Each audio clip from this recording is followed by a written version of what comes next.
Les magistrats et vérificateurs de la Cour des comptes formés à la comptabilité privée et à la comptabilité publique. Distinction nationale du ministre de la Modernisation, de l'Administration et de l'Innovation du Service public. Concours initié par le Premier ministre ivoirien Amadou Gon Coulibaly. Et puis le ministre Eugène Akaoulé en charge de la santé rencontre les directeurs départementaux du secteur. La lutte contre le coronavirus au centre des échanges.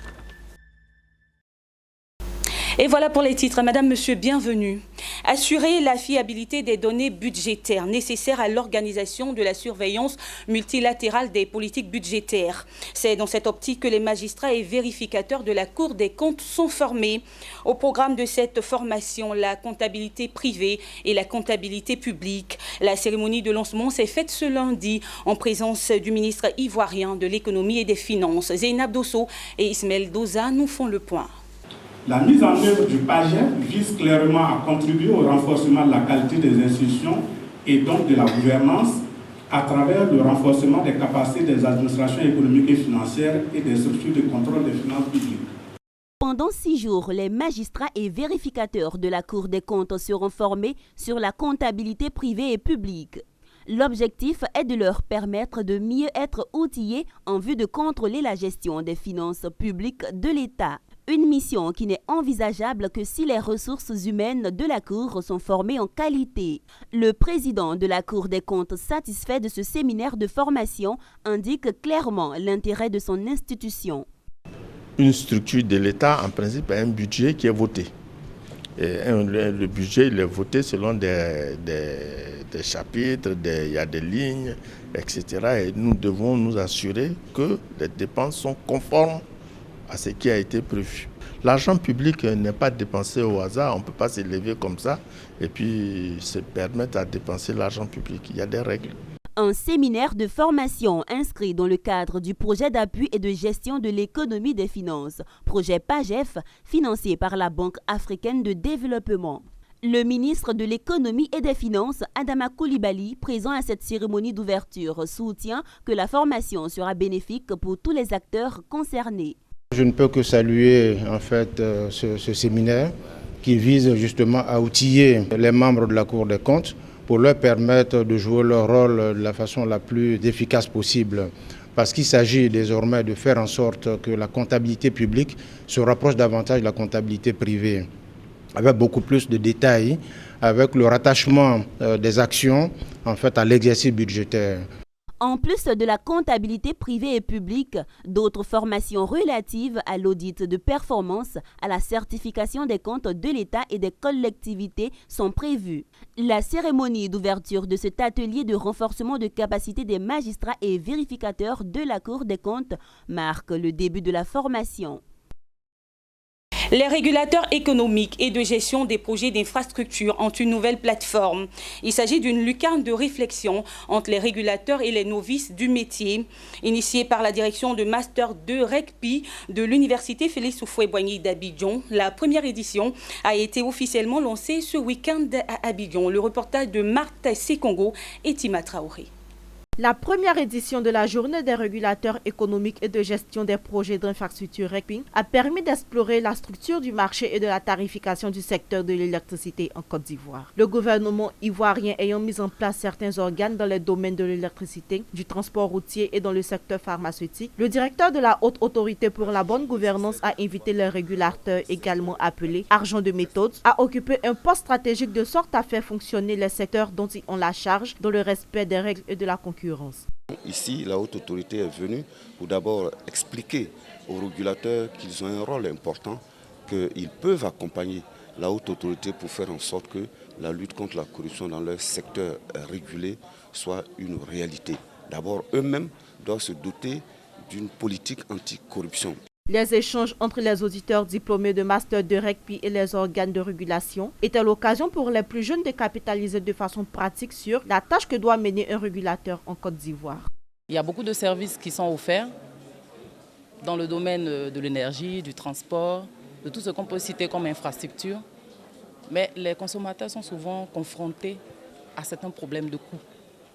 Alors, pour eux, c'est important de savoir comment sont effectuées les tarifications de ces services qui leur sont offerts Et les agences de régulation, les autorités de régulation étaient, disons, les mieux placées pour venir un peu échanger avec eux sur ces modes de tarification. Nous remarquons que l'investissement privé est beaucoup recommandé dans notre pays.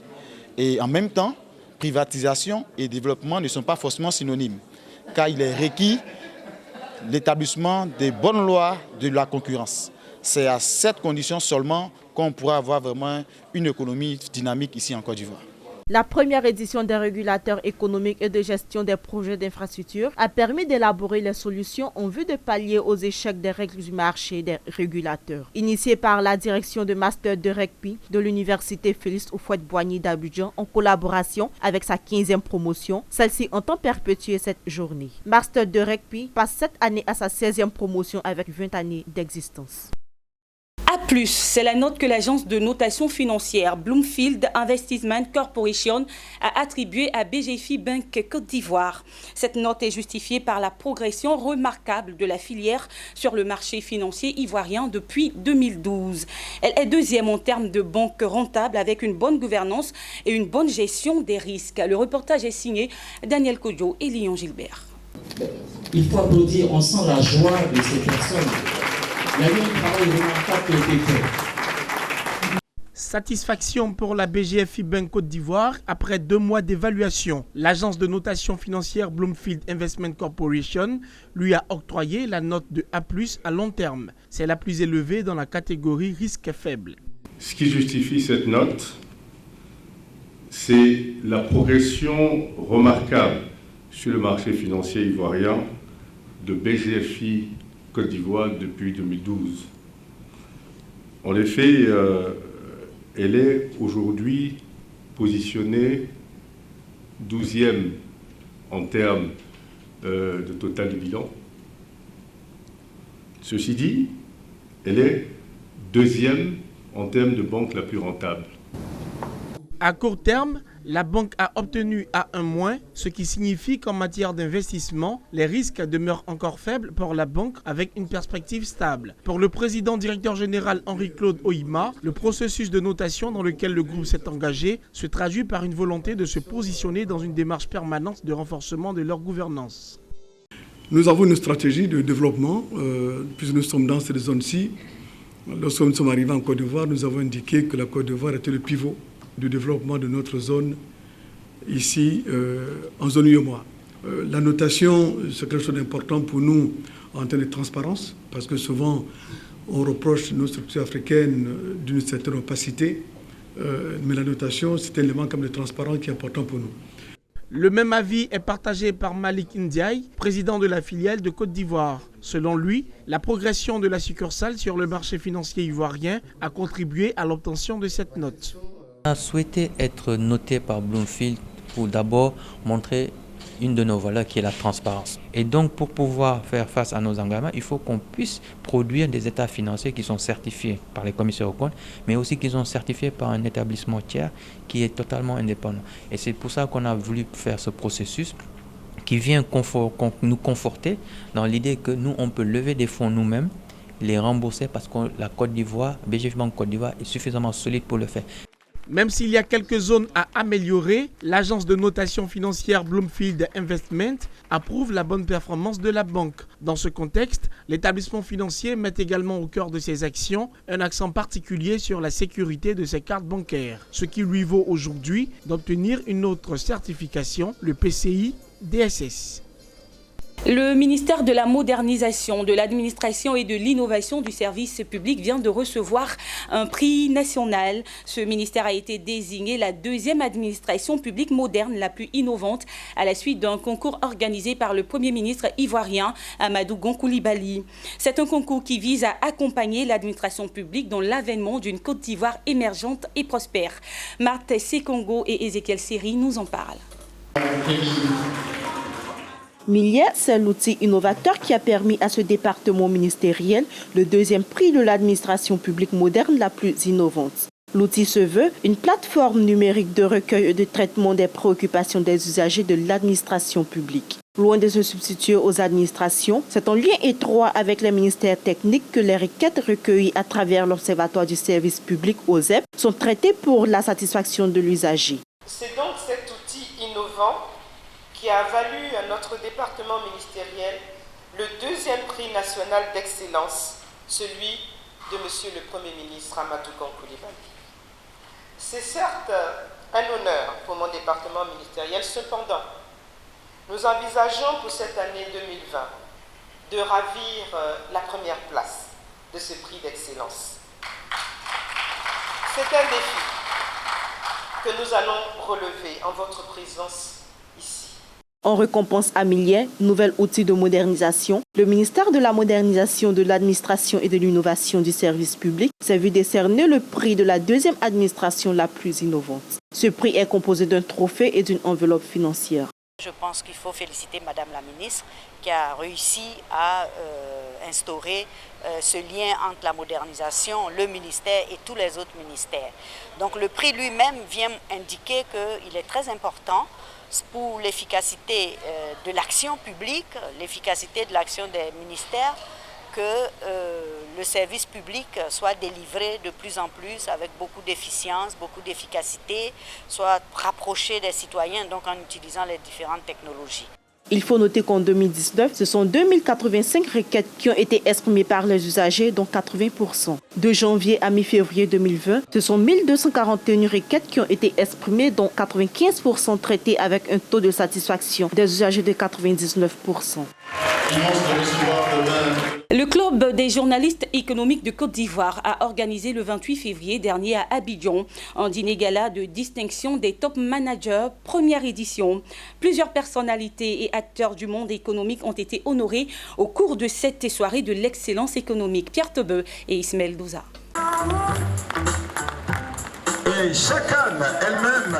Coup d'essai, coup de maître pour les organisateurs de cette cérémonie de distinction des top managers. Le Club des journalistes économiques de Côte d'Ivoire entend faire la promotion des opérateurs économiques, des responsables d'administration et autres personnalités qui font bouger au quotidien l'économie ivoirienne. C'est un prix qui met en avant le mérite et l'excellence. Sa première édition a vu la distinction de nombreux responsables. Du prix de la meilleure administration de la protection sociale, décroché par le directeur général de l'ISP, Ségrae, de celui du meilleur opérateur portuaire et aéroportuaire, revenu à Zara Transit, du meilleur acteur du bâtiment décerné au directeur général du LBTP, de la meilleure entreprise de transport de marchandises attribuée au directeur général de CTM ou encore du développement agricole remporté par le directeur général de l'ANADER, c'est le monde du management qui a été honoré.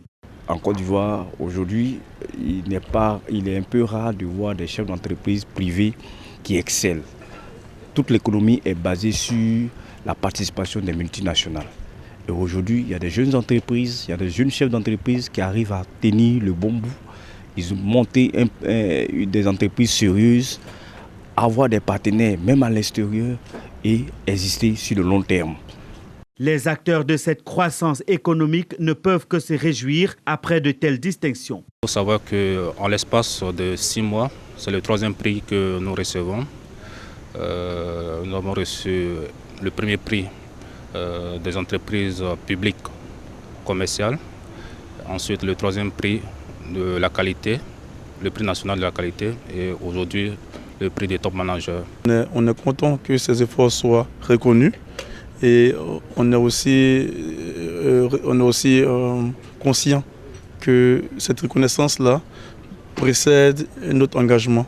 Donc ça veut dire de faire encore mieux que nous le faisions auparavant. Plusieurs entreprises nationales disparaissent quelques années après leur création. Ce prix de l'excellence vient à point nommé pour valoriser et encourager ces hommes et femmes, chefs d'entreprise, qui apportent à l'économie nationale la bouffée d'oxygène dont elle a besoin. Le magazine ivoirien Bonne Gouvernance a célébré ses 2 années d'existence. En prélude aux activités commémoratives, une conférence de presse a été organisée par les responsables de ce magazine. Objectif, échanger avec les hommes des médias, mais surtout faire le bilan de ces 2 dernières années de production et entrevoir les perspectives. Mondésir Nascimento et Ismaël Doza. Février 2018, février 2020. Il y a 2 ans de cela que l'univers médiatique de Côte d'Ivoire accueillait un nouveau bébé, le magazine Bonne Gouvernance Info. Ce magazine gratuit se veut une vitrine non seulement pour informer les Ivoiriens sur la bonne gouvernance, l'économie du pays, les infrastructures, mais aussi donner de la visibilité aux entreprises en quête d'obédience. Après 10 parutions en 2 ans d'activité, le directeur de publication se dit satisfait. Satisfait du travail abattu, des résultats obtenus, mais aussi de la bonne santé financière de cette unité de production d'information. S'agissant des perspectives, Rodrigue Kofi, directeur de publication de Bonne Gouvernance Info, annonce couvrir dans les prochains jours toutes les régions de Côte d'Ivoire. Le magazine s'ouvrira à l'international avec des préoccupations des pays de la sous-région abordées. 2 ans, je ne dirais pas que c'est l'âge de la maturité, mais en 2 ans, il y a eu beaucoup d'efforts quand même. Comme on le disait tout à l'heure dans la salle, nous avons commencé le magazine sur les fonds baptismaux. Vous savez qu'on n'a même pas eu de financement. Mais aujourd'hui, après 2 ans, on est au 10e numéro et on a 40 pages. Le journal traite divers sujets, notamment les questions économiques et de développement. Ça veut dire que si j'arrive à couvrir tout ça, ce qui n'était pas, je vais dire, possible il y a de cela 1 an, ça veut dire que le magazine va de l'avant. Le magazine gagne en autorité, comme je disais tout à l'heure. Et on fera encore l'effort d'aller au-delà de ces régions-là. Au regard de sa vision et de son engagement, informer les populations, mais encore promouvoir la bonne gouvernance en Afrique, ce magazine a reçu le soutien des hommes de médias et des responsables d'associations. Aujourd'hui, quand on voit que l'économie de la presse est morose, ce n'est pas évident qu'on puisse avoir un journal qui puisse paraître au bout de 2 ans. C'est beaucoup d'efforts. C'est un journal à saluer. Il faut le dire que depuis 2 ans, donc, ils sont sur le terrain pour constater avec l'ensemble des Ivoiriens le travail salutaire du président de la République, Alassane Ouattara, et de son gouvernement dirigé par le Premier ministre Amadou Gon Coulibaly. Alors, il ne fait que mettre en exergue donc, toutes les réalisations de ce gouvernement et montrer à la face du monde que quelque chose d'important est fait ici en Côte d'Ivoire et c'est à saluer. Notons que le magazine Bonne Gouvernance Info se veut apolitique. Imprimé en 5000 exemplaires chaque 2 mois, ce magazine passera d'ici fin 2020 en 10 000 exemplaires chaque 2 mois et sera distribué dans plusieurs autres pays d'Afrique. Une réunion pour faire peur à la maladie, c'est le nom que donne le ministre de la Santé et de l'Hygiène publique à sa rencontre avec les directeurs départementaux de la santé. Ce lundi 2 mars 2020, à l'Institut national de l'hygiène publique à Trècheville, le docteur Eugène Eka-Olé a donné des instructions afin de renforcer les mesures de prévention contre le coronavirus. Betty Kwaku et Ezekiel Seri. Que la population ne s'alarme pas. Il n'est pas encore arrivé en Côte d'Ivoire. Mais les acteurs de la santé sont conscients que la menace du coronavirus est bien réelle. Avec la détection récente du coronavirus ou Covid-19 au Nigeria et la confirmation d'un premier cas au Sénégal, le ministre de la Santé et de l'Hygiène publique, Dr Eugène Eka-Olé, a donné des instructions aux directeurs départementaux de la santé. Premièrement, l'information et la sensibilisation des populations sur le respect des mesures de prévention de la maladie à coronavirus. Deuxièmement, la surveillance épidémiologique dans tous les établissements sanitaires et dans la communauté. Troisièmement, le contrôle sanitaire aux frontières, ainsi que le suivi des personnes en provenance des pays affectés par le Covid-19. Cinquièmement, la protection du personnel soignant. Sixièmement, la prise en charge gratuite des malades. Septièmement, la coordination technique de toutes les opérations. Quoiqu'il n'y ait pas encore de vaccin contre le coronavirus, le ministre de la Santé a rappelé des mesures d'hygiène afin de prévenir la maladie. Il s'agit entre autres d'éviter les contacts avec les malades, éviter de manger de la viande crue ou mal cuite et suivre les règles d'une hygiène respiratoire. À côté de cela, D'autres mesures sont prises pour éviter l'expansion du coronavirus en Côte d'Ivoire.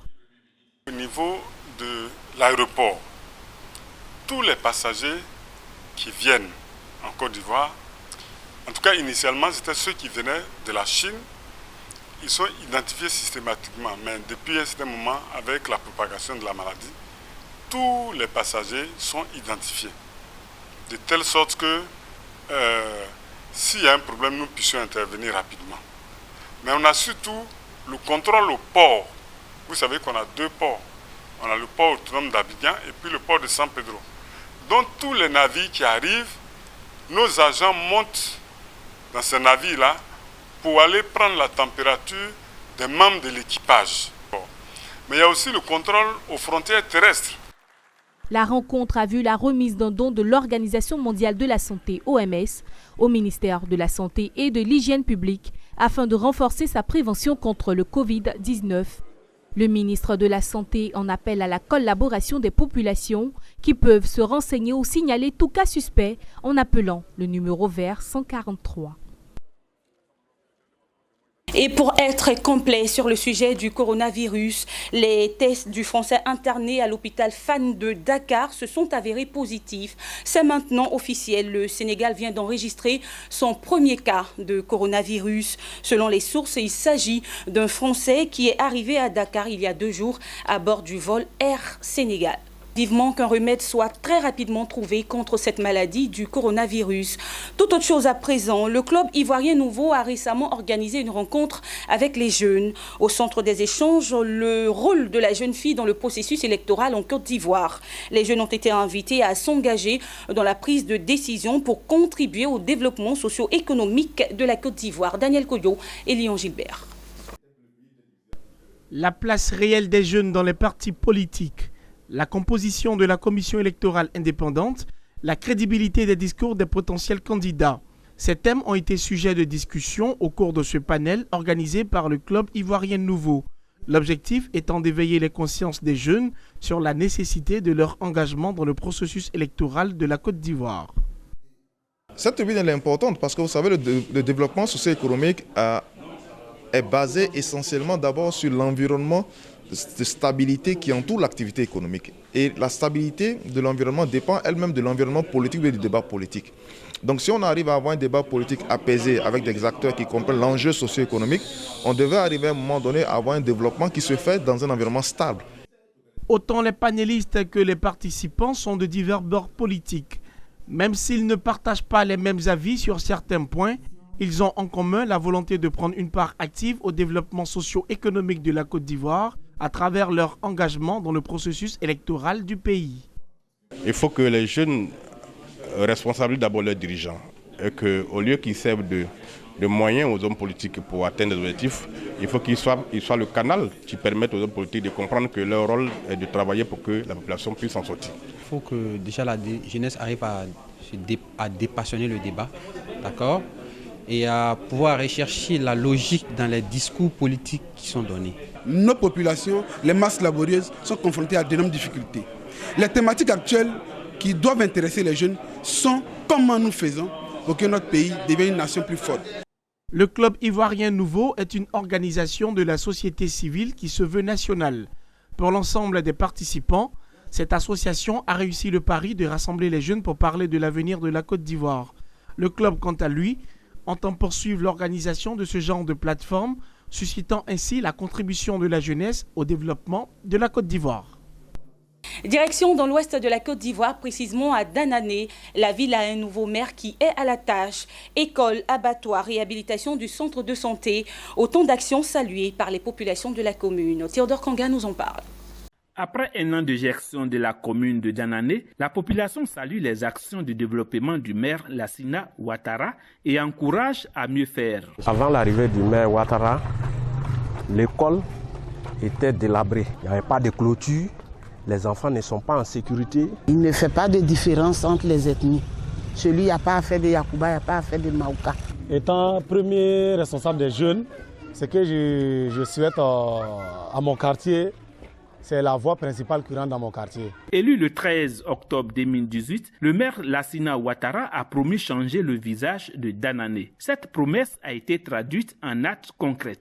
En témoignent plusieurs réalisations dont les plus en vue sont les écoles, les clôtures d'établissements scolaires, l'abattoir moderne en construction, ainsi que les nombreuses actions sociales en faveur des populations. Lassina Ouattara ne compte pas s'arrêter en si bon chemin. Nous avons amené la population à plus de civisme. Ça a été notre premier cheval de bataille. Nous avons dit que nous allons faire de l'école dans la commune notre cheval de bataille. Parce qu'il y a trop d'écoles payantes dans la commune. Et notre première action, nous avons voulu honorer un village qui a tout donné, un village qui a donné le cimetière municipal, un village qui a donné la décharge municipale. Ce village-là, nous avons voulu les honorer. Nous avons dit qu'ils ne méritaient pas avoir une école en paille. Nous sommes en train d'améliorer de façon substantielle la propriété de la ville. Le grand ménage cette année-là impliquera forcément le déguerpissement sur toute la voie publique. Le nouveau maire de Danané a également le regard tourné vers les autorités du pays pour le bitumage des rues de sa commune. La ville balnéaire de San Pedro était récemment aux couleurs des grandes fêtes. La deuxième édition du festival Saint-Pierre a vu la mobilisation des acteurs culturels, politiques et diplomatiques. Le reportage est signé Abel Kwao dans un récit de Betty Kwaku.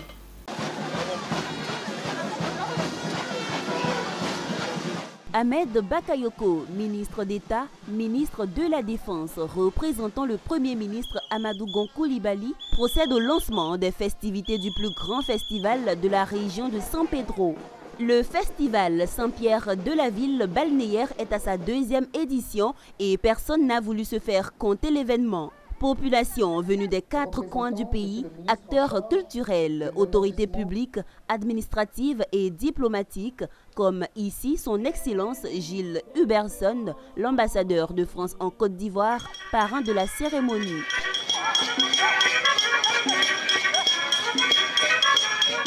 Le festival Saint-Pierre se veut le rendez-vous de la valorisation des us et coutumes des peuples lagunaires de cette partie de la Côte d'Ivoire.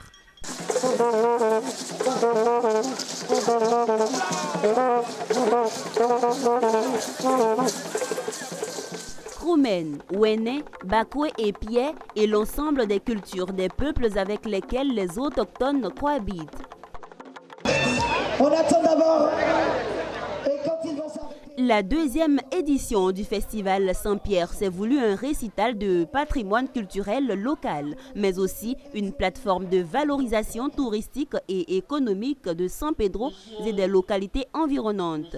S'est réjoui l'initiateur de la rencontre, le ministre Félix Anoblé, maire de San Pedro. Dans ce festival, qui est un jour donc de retrouvailles et de communion avec nos populations, dans une ambiance festive, de promotion du patrimoine culturel, touristique et économique.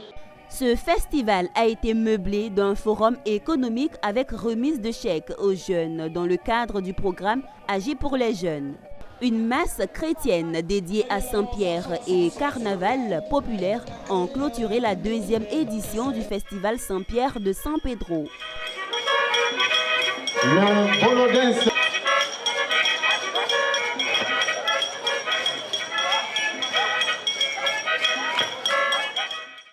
Ainsi se referme ce journal préparé par l'ensemble de la rédaction. Merci de l'avoir suivi et puis bonne suite de programmes sur Bunez 4 Africa. Au revoir.